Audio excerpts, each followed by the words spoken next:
We had a great night at the hut, Serpentine Hut, had a massive feed, good night's sleep with the wildlife, and we're feeling pretty good about today. We've still got another 9 kilometres of very hard whitewater, some more big gorges. The action's going to be coming at us right from the get-go, so it's pretty exciting stuff. So this is a great spot because you know, you've got a pretty primo view looking downstream.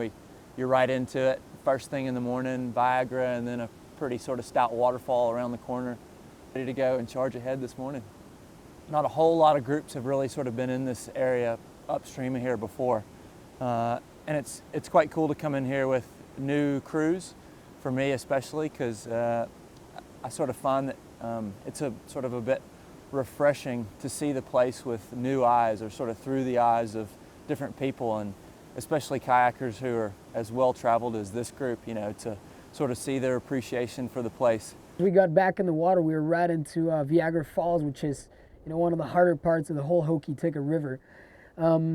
We get to this waterfall where we're all kind of not really knowing what to do, you know, we couldn't really see much from river right. We all kind of paddled over to river left, kind of started scouting it better, and, you know, saw it, we're all kind of like, you know, not really feeling it, not really willing to take a life risk in there, you know, but all of a sudden we look up there to see Justin really fired up about it, and he pretty much ran it as good as you could, you know. Next thing we know, he gets just completely tossed at the bottom, right back into the bottom of the flows and right behind it, disappears.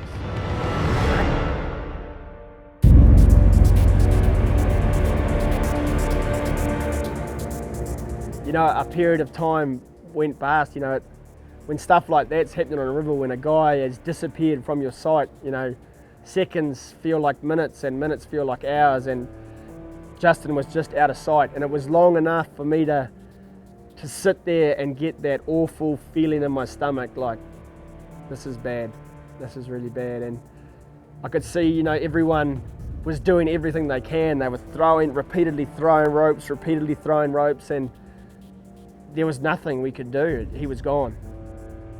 I don't know, like I can go back and remember, and through my mind I was just thinking about the worst case scenario, you know. I think that might have been the last time we saw him, you know, and it's just kind of such a crazy moment right there, you know, where you're standing with your friends all kind of looking at each other, just kind of, you know, with what seemed to be death right in front of us.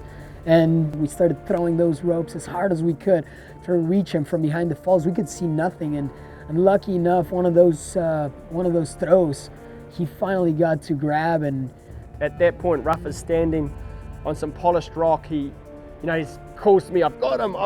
And I immediately grabbed the rope off him. He grabbed the shoulders of my life jacket, and I held on with everything I had. He managed to actually drag himself up through the curtain of the waterfall and out.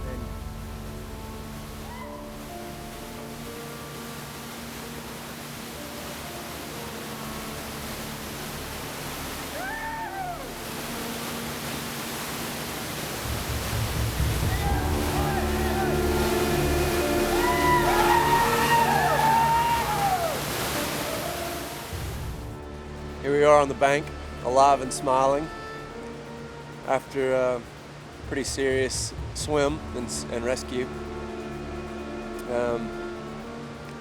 Should have had a little bit better scope out of the cave at the bottom of the drop. At this water level, it was a heap of water flowing back in there.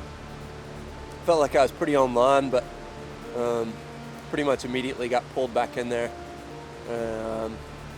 Came out of my boat after my head was getting smashed against the wall, and immediately was right in the very back of a pretty surgy and burly cave. And yeah, really lucky to find a finger crack that I could just sort of get a good finger lock off in, because otherwise I think I'd probably still be in there. And then these boys, they did well. They saved my bacon for sure. Brownie and Rafa on top managed to get a rope down to me after a few tries. Finally, sort of a surge carried it right in. I could grab hold of it. My boat, maybe still at the back of the cave. Maybe it's in a sieve, who knows. But yeah, all good. Cheers to these boys for pulling it out for me. saving my bacon. Yeah, very, very well done. Excellent safety, and that's how it should be done.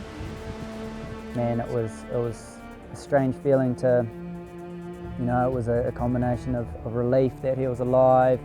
We were all so happy to see our buddy again. There was a bunch of hugs went down, and it was a pretty emotional situation to be in. And it was a miracle that he survived, and that rope got to him, and I'm so glad it worked out that way.